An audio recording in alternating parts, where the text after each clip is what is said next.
दोस्तों आप सभी का स्वागत आपके अपने YouTube channel RNS education news में। दोस्तों इस वीडियो में बड़ा अपडेट है, आप लोगों के लिए बड़ी खुशखबरी। यदि आप लोग GNM BSc nursing pass out हैं तो आप लोगों के लिए भारतीय रेलवे में निकल चुकी है RRB पैरामेडिकल स्टाफ भर्ती 2024। तो नोटिफिकेशन दोस्तों जारी हो चुका है। इस वीडियो को बड़े गौर से देखना है और स्टाफ नर्स सहित विभिन्न पदों पर वैकेंसी जो है 1376 पदों पर दोस्तों निकाली जा चुकी है। इसके ऑनलाइन जो फॉर्म है दोस्तों 17 अगस्त से शुरू होने जा रहे हैं। जी हाँ दोस्तों, भारतीय रेलवे यानी कि रेलवे के जो हॉस्पिटल्स हैं उनमें स्टाफ नर्स और अन्य पदों पर वैकेंसी निकाली गई है। जी हाँ दोस्तों, भारतीय रेलवे में मैं काम करता हूँ और हमारी जिम्मेदारी बनती है कि आप लोगों को कम से कम रेल से जुड़ी हुई नर्सिंग और पैरामेडिकल भर्ती का तो काकहरा जो है आप लोगों को ज़रूर बताएं, अच्छे से समझाएं।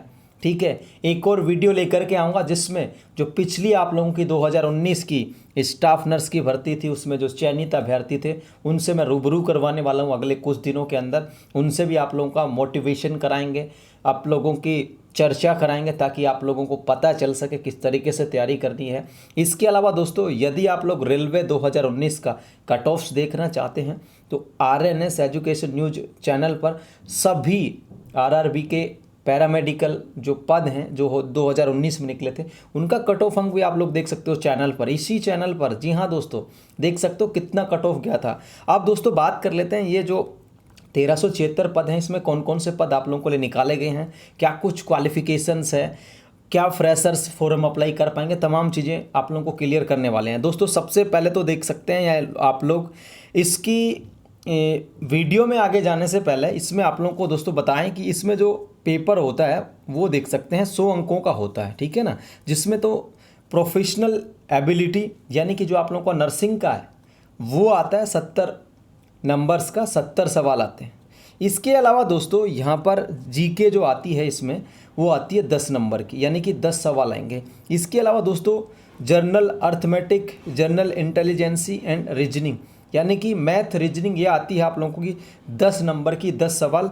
और साइंस जो है, सामान्य जो विज्ञान है, ये आती है 10 अंकों की और 10 सवाल। तो 100 नंबर्स में आप लोगों को प्राप्त करने हैं। और दोस्तों आप लोगों को जानकर ताज्जुब होगा कि ये जो कट ऑफ अंक है दोस्तों, आप लोगों की जानकारी के लिए बता दूं, कहीं से भी ये जो कट ऑफ अंक है इस बार जो 2024 के कट ऑफ अंक हैं, क्योंकि पिछली बार की तुलना में पद बहुत कम है तो जर्नल का कट ऑफ आप लोग 1-2 अगर RRB को मैं छोड़ दूं तो कहीं से भी 70 से डाउन तो नहीं रहने वाला, निश्चित तौर पर ये मान के चलें आप लोग। अब दोस्तों ये देख सकते हैं आप लोग, मैं आप लोगों को नोटिफिकेशन दिखा देता हूँ फिर इनकी योग्यता बताता हूँ। देखिए दोस्तों ये है आप लोगों के नोटिफिकेशन और इस नोटिफिकेशन में बताया गया है किसके कितने पद हैं।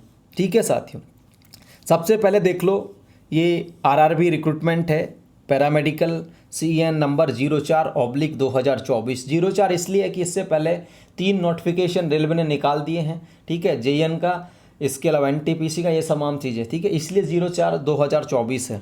अब दोस्तों इसमें डाइटिशियन की वैकेंसी है, पे मैट्रिक्स लेवल 7 है, आप लोगों को 44,900 बेसिक पे मिलेगा। मेडिकल स्टैंडर्ड दोस्तों ये मेडिकल स्टैंडर्ड है, C2 का मतलब है सबसे थर्ड मेडिकल जो है वो होता है। एक A1 होता है, A2 B2 C2, यानी कि ये जो C2 मेडिकल है ना ये चल जाएगा, मतलब आगे बताऊंगा मैं आपको। इसके अलावा इसकी एज जो है आप लोगों की डाइटिशियन पद के लिए 18 से 36 साल होनी चाहिए। किसने तारीख को 1/1/2025 को। ठीक है दोस्तों, ये सारी जो एज थी ना इसमें दोस्तों आप लोगों को बता दें कि ये सारी जो एज थी ना इसमें 3 साल का कोविड के कारण आप लोगों को छूट दिया गया, अन्यथा ये जो है ना इसमें 3 साल आप लोग कम कर सकते थे। अब इसकी 5 वैकेंसी टोटल RRBs में, यानी कि अब टोटल RRBs काफ़ी सारी हैं, उनमें सब में नहीं रहने वाले, सिर्फ 5 RRB में है। नर्सिंग सुपरिटेंडेंट, अब दोस्तों ये जो नर्सिंग सुपरिटेंडेंट है ये आप लोगों का स्टाफ नर्स है। क्या है? Staff nurse. अब आप लोगों को आ रहा होगा यार ये नर्सिंग सुपरिटेंडेंट क्यों कहा, स्टाफ नर्स क्यों नहीं लिखा। दोस्तों रेलवे ने 2018 में एक सर्कुलर लेकर आई रेलवे, और उस सर्कुलर के तहत रेलवे ने क्या किया, आप लोगों का जो स्टाफ नर्स था ना उसका नाम चेंज कर दिया। क्या कर दिया? नाम चेंज कर दिया। इसलिए कन्फ्यूजन नहीं होना है कि भाई नर्सिंग सुपरिटेंडेंट और आप लोगों का नर्सिंग स्टाफ अलग हो गया, नहीं, ये दोस्तों स्टाफ नर्स को ही नर्सिंग सुपरिटेंडेंट रेलवे में किया गया था, नाम बदला गया था। जिस तरीके से आप लोगों का पहले नर्सिंग ऑफिसर नहीं होता था, फिर नर्सिंग ऑफिसर किया गया एम्स वगैरह में, जिपमेर में या और भी सेंट्रलाइज वैकेंसी उनमें, तो इसी तरीके से रेलवे ने क्या किया, नर्सिंग स्टाफ का नाम बदल के, स्टाफ नर्स का नाम बदल के नर्सिंग सुपरिटेंडेंट कर दिया। ठीक है, तो इसकी दोस्तों सबसे ज़्यादा वैकेंसी है, इसका 44,900 बेसिक है। और दोस्तों आज की उसमें अगर तुलना करें तो बहुत अच्छा वेतन, कम से कम 75-77 हज़ार रुपये आप लोगों को मिल सकते हैं। आज की डेट की बात कर रहा हूँ, आज की डेट की, जब तक ये नोट वैकेंसी पूरी होगी, जब तक आप लोगों को जो नहीं मिलेगी, तब तक तो आप लोगों का पेमेंट और ही बढ़ने वाला। तो 713 वैकेंसी हैं, 20 से लेकर 43 साल तक एज होनी चाहिए।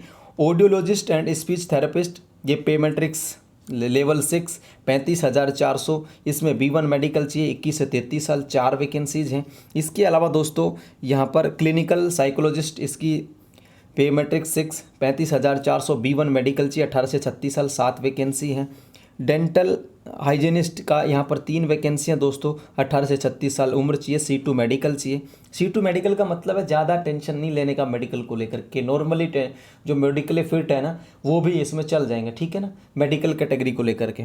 अब उसके बाद दोस्तों डायलिसिस टेक्नीशियन की 20 वैकेंसी हैं, 20 से 36 साल होनी चाहिए, एज 35,400। ये जो 35,400 लिख रखा है, इसका मतलब है आप लोगों का ये बेसिक वेतनमान है, बेसिक वेतन में, यानी कि 4200 ग्रेड पे। और ये जो 44,900 है, इसका ग्रेड पे 46,900, यानी कि 45,000 के करीब आप लोगों का बेसिक। और फिर 45,000 में आप लोग 50% DA जोड़ लो तो 45 का आधा कितना हो गया, ठीक है, 22.5 हो गया। और उसके बाद ट्रांसपोर्ट अलाउंस, तमाम चीज़ें, HRA वगैरह, तो काफ़ी अच्छा वेतनमान है भाई, ठीक है। तो ये है। अब उसके बाद देखिए दोस्तों, health and malaria inspector 126 vacancy, 18 से 36 साल की उम्र होनी चाहिए, ठीक है। डायलिसिस टेक्नीशियन का हमने बता ही दिया, यहाँ पर 20 वैकेंसी हैं, ठीक है, डायलिसिस टेक्नीशियन की। अब लेबोरेटरी सुपरिटेंडेंट ग्रेड, यानी कि लैब टेक्नीशियन वाली है, ठीक है भाई, 27 वैकेंसी हैं, 18 से 36 साल। परफ्यूनिस्ट यहाँ पर 21 से 43, 2 वैकेंसी हैं। फिजियोथेरेपिस्ट ग्रेड सेकंड की 20 वैकेंसीज हैं। ऑक्यूपेशनल थेरेपिस्ट की 2 वैकेंसी, 18 से 36 साल। और कैथ लैब टेक्नीशियन की हैं 2, यहाँ पर देख सकते हैं 2 वैकेंसी। इसके अलावा फार्मासिस्ट, ठीक है, फार्मासिस्ट की दोस्तों 246 वैकेंसी, 20 से लेकर 38 साल की उम्र होनी चाहिए। इसके अलावा दोस्तों बताएं आप लोगों को, रेडियोग्राफर एक्सरे टेक्नीशियन, इसकी 64 वैकेंसी है, 29,200 पे मैट्रिक्स लेवल 5 की वैकेंसी है। इनमें B1 मेडिकल चाहिए। स्पीच थेरेपिस्ट की 1 वैकेंसी है। कार्डिक टेक्नीशियन की 4 वैकेंसी हैं। ऑप्टोमेट्रिस्ट की यहाँ पर 4 वैकेंसी हैं। ECD टेक्नीशियन की 13 वैकेंसी है, 18 से 36 साल की उम्र चाहिए।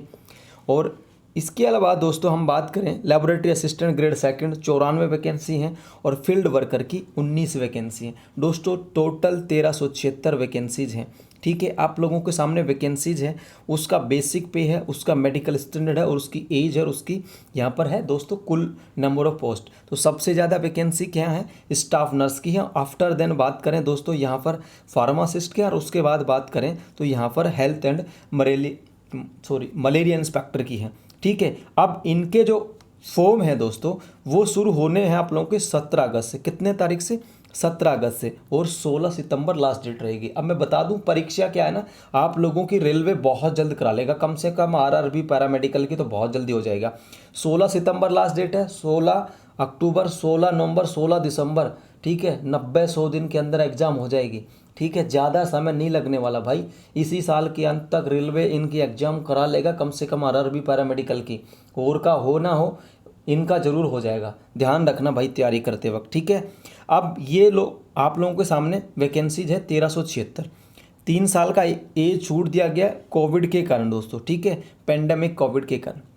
इसके अलावा एज जो है आप लोगों की 1/1/2025 को दिन नापी जाएगी। अब मेडिकल स्टैंडर्ड दोस्तों बताया गया है। अब B1 से क्या तात्पर्य है मेडिकल में, तो डिस्टेंस विजन 6/9 6/12 का चल जाएगा, विद और विदाउट क्लास, ठीक है। यहाँ पर इन्होंने बताया है B1 का मतलब है जो आप लोगों की आई साइट है ना, 6/6 होनी चाहिए, लेकिन B1 में है तो आप लोगों का 6/9 का हो, 6/12 का हो, चल जाएगा, ठीक है, ग्लास या विदाउट ग्लास, ठीक है दोस्तों।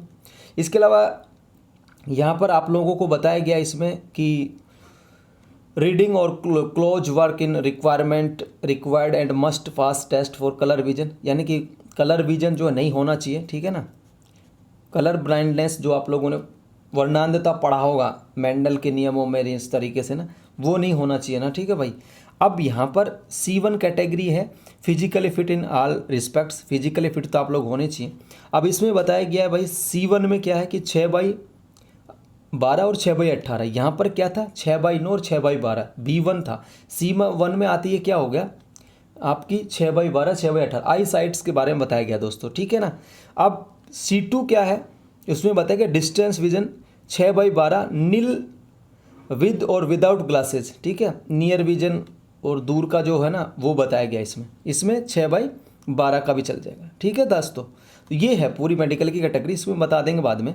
अब दोस्तों ये जो आप लोगों के फॉर्म निकले हैं इसमें आप लोगों का CBT बेस्ड होगा, यानी कि कंप्यूटर बेस्ड टेस्ट होगा, ठीक है। अब जो फीस है दोस्तों 500 रुपये यहाँ पर लगने वाली है। किसकी लगने वाली है?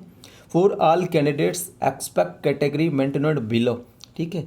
अब इन्होंने बताया है कि 500 रुपये फीस है आप लोगों की, ठीक है। और इसमें से आप लोगों को 400 रुपये रिफंड हो जाएंगे। जर्नल को किसको हो जाएंगे? जर्नल और OBC को, ठीक है दोस्तों। कि जर्नल OBC को 500 रुपये यहाँ पर रिफंड हो जाएंगे। कब हो जाएंगे? जब आप लोग इसकी परीक्षा में बैठ लोगे।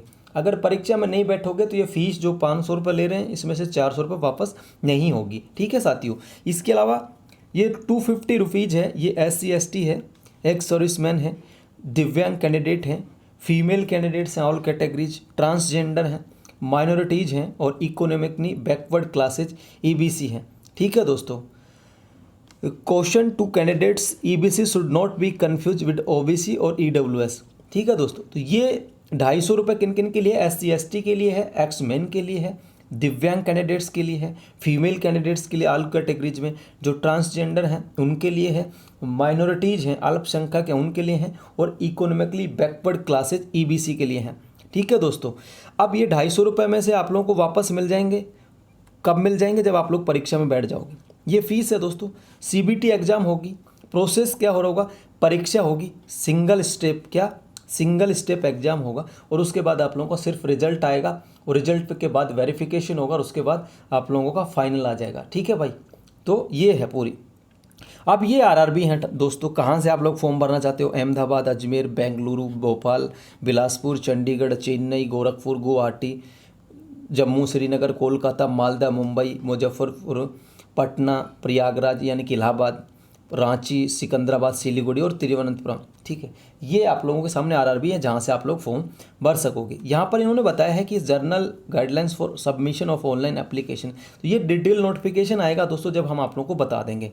अब आप लोगों को क्या करना है कि इसके फॉर्म के लिए प्रिपेयर रहना खुद को, ठीक है। अब मैं आपको कुछ योग्यताएँ दिखा देता हूँ दोस्तों, ठीक है। आप लोगों के जो पद थे वो बेसिकली क्या है, वैसे तो नोटिफिकेशन आएगा तब सारी बता देंगे, लेकिन कुछ कुछ पदों की आप लोग देख सकते हैं, ठीक है। वो आप लोग देखें, पिछला नोटिफिकेशन था जो। अब बात आती है दोस्तों यहाँ पर जो फ्रेशर्स हैं GNM पास आउट, उनके लिए क्या रहेगा, ठीक है दोस्तों। देखिए जहाँ तक मेरा मानना है, ठीक है, तो यहाँ पर इसमें एक्सपीरियंस नहीं मांगा जाएगा कि भाई 2 साल का 1 साल का एक्सपीरियंस 50 बेडेड या 100 बेडेड का होना चाहिए, तो ऐसा नहीं इसमें माना जाएगा। ECG टेक्नीशियन की वैकेंसी है तो वहाँ देख लो। ECG टेक्नीशियन के लिए 10+2 साइंस से पास आउट और degree certificate in ECG laboratory, ठीक है। ECG में डिप्लोमा डिग्री होना चाहिए, 12th आप लोग साइंस से होने चाहिए, तो भर सकते हो, ठीक है साथियों। क्या कर सकते हो? भर सकते हो।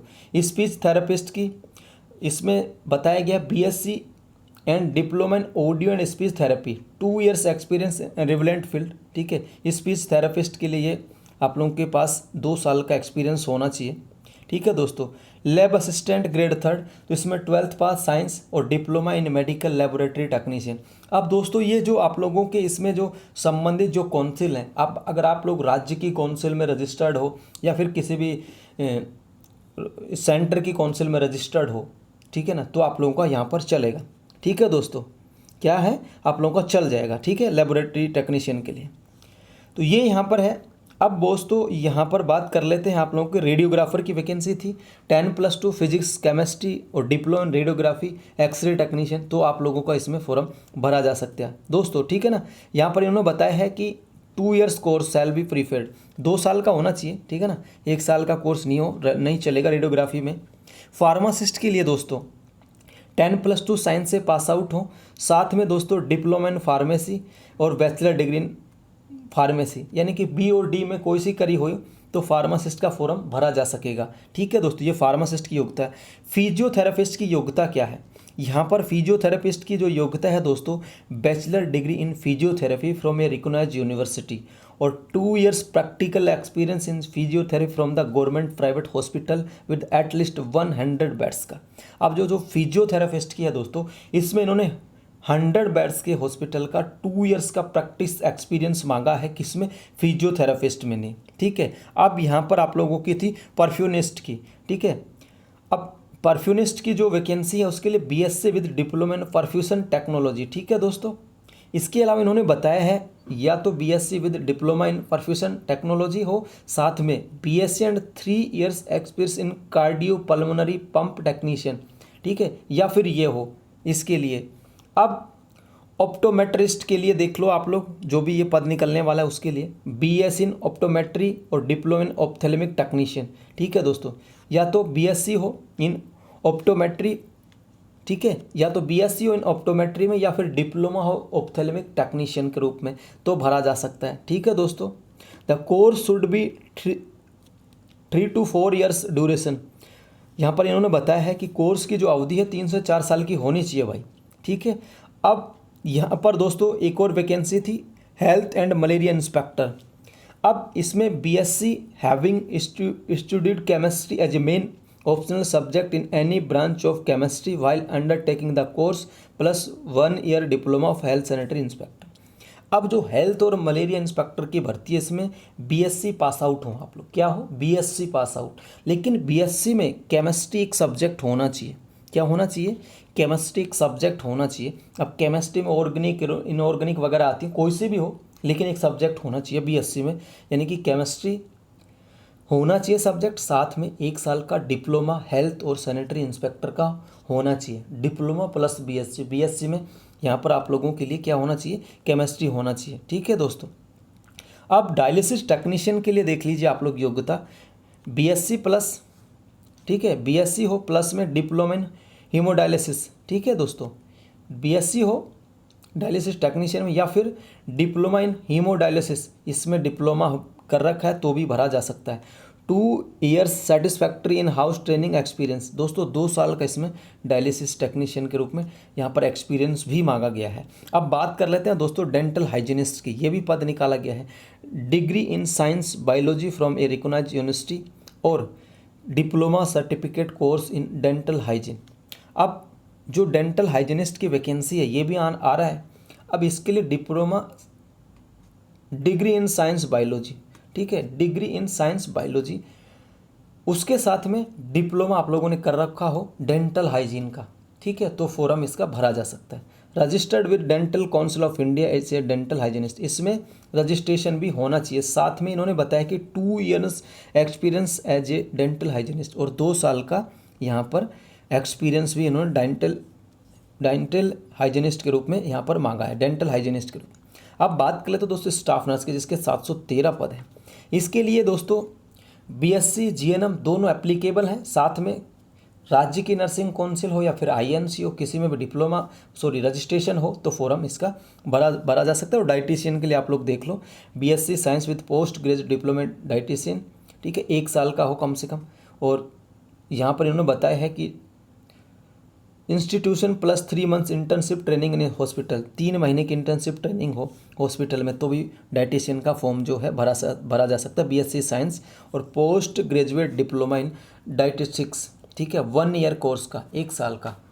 ठीक है, तो ये है। अब स्टाफ नर्स के लिए दोस्तों 2 सवाल आपके मन में आ रहे होंगे। 80-20 नहीं लागू है, पहली बात। दूसरा, यहाँ पर एक्सपीरियंस फ्रेशर भी फॉर्म भर सकेंगे। एक्सपीरियंस का फ़िलहाल ऐसा कोई भी इशू नहीं है, ठीक है, जहाँ तक मेरी जानकारी है। तो ये सारी चीज़ें हैं।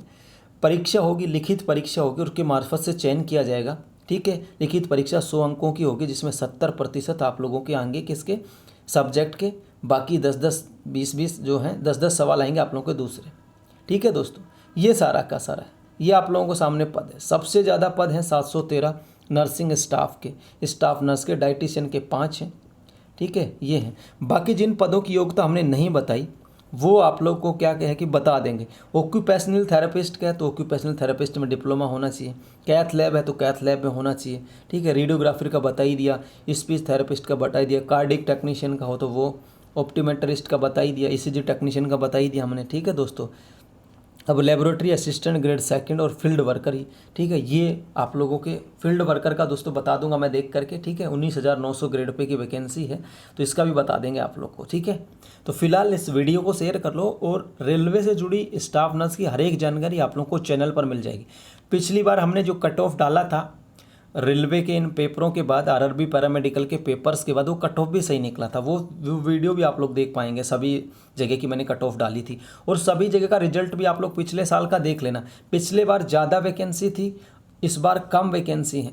पिछली बार की वैकेंसी आप लोग को दिखा देता हूँ कितनी थी, देख सकते हो आप लोग। पिछली बार की वैकेंसी आप लोग देखो, ठीक है ना, फिर आप लोगों को पता चलेगा पिछली बार कितनी ज़्यादा वैकेंसी थी।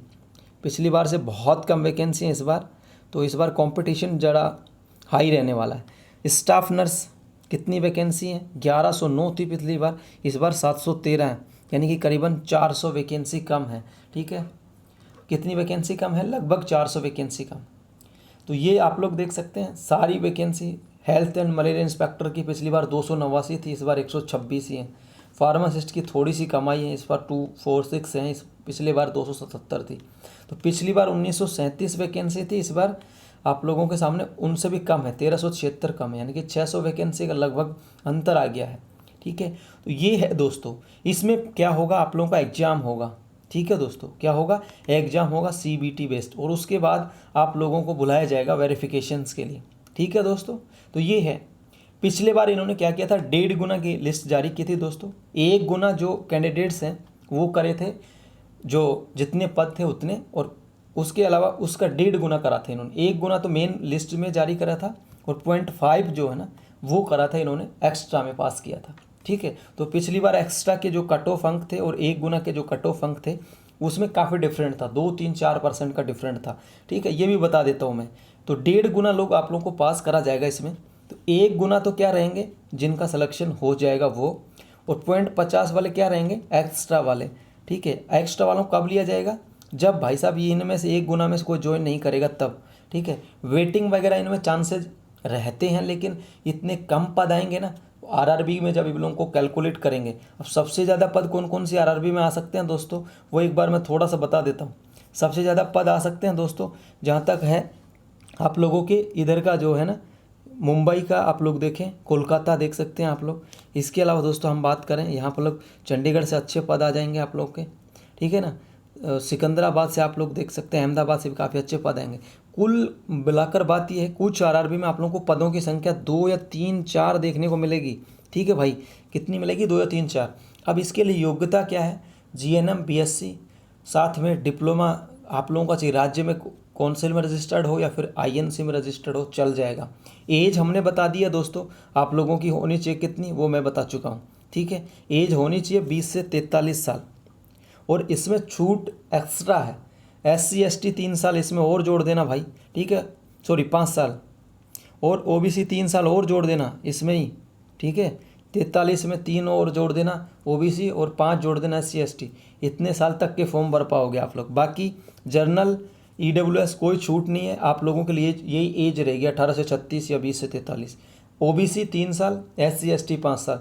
विकलांग कैंडिडेट्स हैं तो उनकी 10, 13 और 15 साल की जो छूट है वो मिल जाएगी, ठीक है भाई। विकलांग कैंडिडेट्स की बात कर रहा हूँ मैं। अब ये आप लोगों के सामने 1376 वैकेंसी है।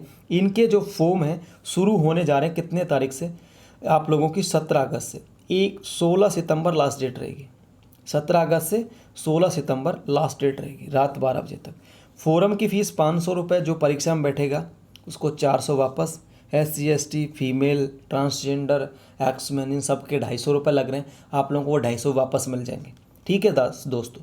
जैसे ही इसकी और वैकेंसी का डिटेल नोटिफिकेशन आएगा आप तक जानकारी जरूर आएगी। और मैं दावे के साथ कह रहा हूँ दोस्तों, इस चैनल से जुड़ने के बाद जब आप लोग वीडियो देख रहे हैं आज ये, उसके बाद और भी वीडियो देखेंगे, जब इनके फाइनल रिजल्ट्स आएंगे तब आप लोग खुद ही यहाँ पर थैंक यू लिख करके जाएंगे। ये मेरा दावा है, आप लोगों से वायदा कर रहा हूँ कि इतनी बेहतरीन जानकारी आप लोगों को इसके रिगार्डिंग हम आप लोगों को उपलब्ध कराएंगे। ठीक है, पिछले वर्ष के पेपर भी उपलब्ध करवा दूंगा, 1-2 पेपर्स। ठीक है, ताकि आपको समझने का मौका मिले कि किस तरीके के पेपर आते हैं। ज़्यादा टफ नहीं आता है।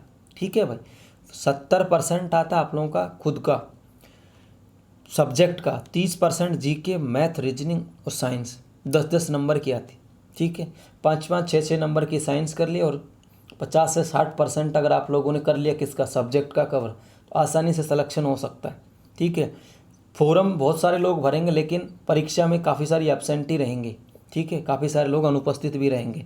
ठीक है, क्योंकि संख्या देख करके 713 वैकेंसी है, लेकिन पिछले बार 1100 थी। ठीक है, उससे 400 कम है।